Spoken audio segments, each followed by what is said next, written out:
Баршаға сәлем, сіздермен Алтынай, менің YouTube каналыма қош келдіңіздер. Сіздерді өз каналымда көргеніне қуаныштымын.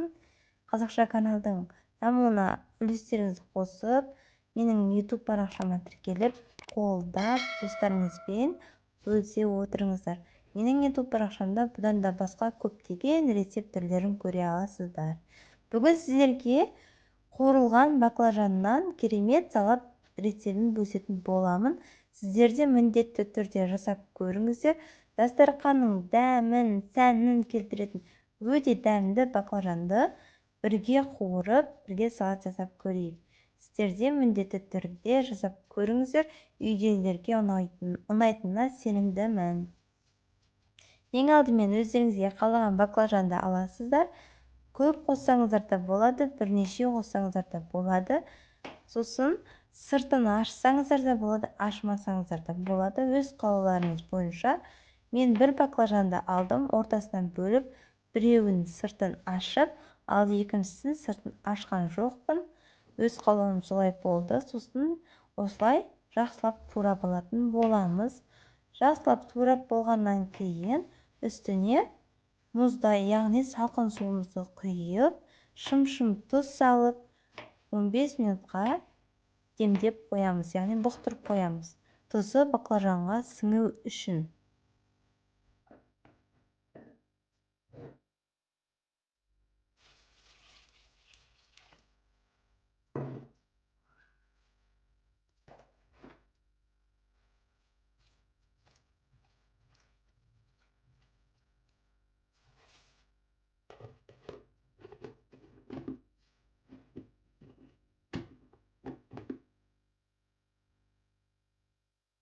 Мен сіздерге видео түсінікті болу үшін ешқандай жылдамдатқан жоқпын. Дәл сол қалпында видеоны сіздерге ұсынып отырмын. Мінеки 15 минут өткеннен кейін жақсылап біз сүргімен немесе қағаз сүргімен жақсылап сүртіп алатын боламыз. Мен осылай шашықтың үстіне төсеп, сол шашықпен жақсылап құрғатып алдым. Осылай барлығын құрғатып алғаннан кейін таза ыдысымызға салып, сосын жүгері крахмалын немесе картошка крахмалын қоссаңыздар болады. Мен бұл жерде картошка крахмалын қостым, сосын жақсылап араластырып жібердім. Сіздер егер 2-3 баклажан қолданатын болсаңыздар, 3-4 қасық крахмал қосуларыңыз қажет. Мен бұл жерде 1,5 қасық крахмал қосып, жақсылап араластырып, қызып тұрған майда жақсылап қызартып пісіріп алдым. Ескеретін жайт, жақсылап қызартып пісіріңіздер. 2 шеті, барлық шеті қызарып пісуі қажет. Осылай қызып тұрған майда бөліп, 2-ге бөліп пісіріп алдым.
Осылай барлығын пісіріп алғаннан кейін қағаз сүргімен майын жақсылап кішкене үстін басып майын алатын боламыз. Немесе тарелкаға қағаз сүргіні қойсаңыздар болады. Одан кейін жақсылап бір араластырып жібереміз, кішкене тұз сеуіп, сосын помидорымызды осылай бөлшектерге бөліп жақсылап турап аламыз. Егер сіз үлкен немесе ұсақтап турайын десеңіздер де болады, әркімнің өз қалауы. Сосын осылай турап болғаннан кейін қуырылған баклажандарымызды тарелкаға осылай бір-бірлеп қойып шығамыз. Осылай 2 тарелкаға бөліп қойғаннан кейін үстіне помидорларымызды да дәл осылай қойып шығатын боламыз.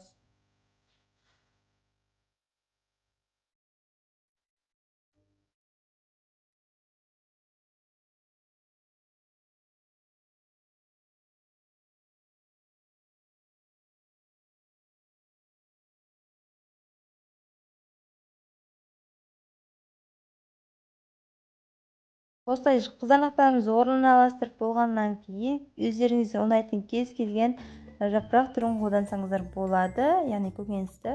Мен осылай кинзаны қолдандым. Сіздер де кинза немесе зелень қолдансаңыздар болады. Осылай жақсылап бетіне орналастырып шықты. Сосын сіздерге бір ерекше түрін айтайын. Бұл қуырылған баклажанға негізі творожный сыр қосасыздар. Ал бұл жерде мен майонезбен жасап көрдім, өте керемет болып шығады екен. Осылай майонездерді қойып шығамыз. Сосын бетіне сладкий соус немесе кетчупқа су араластырып осылай құйсаңыздар болады. Мінекей қуырылған баклажаннан осындай ерекше әрі дәмді керемет салат шықты. Сіздер де міндетті түрде жасап көріңіздер.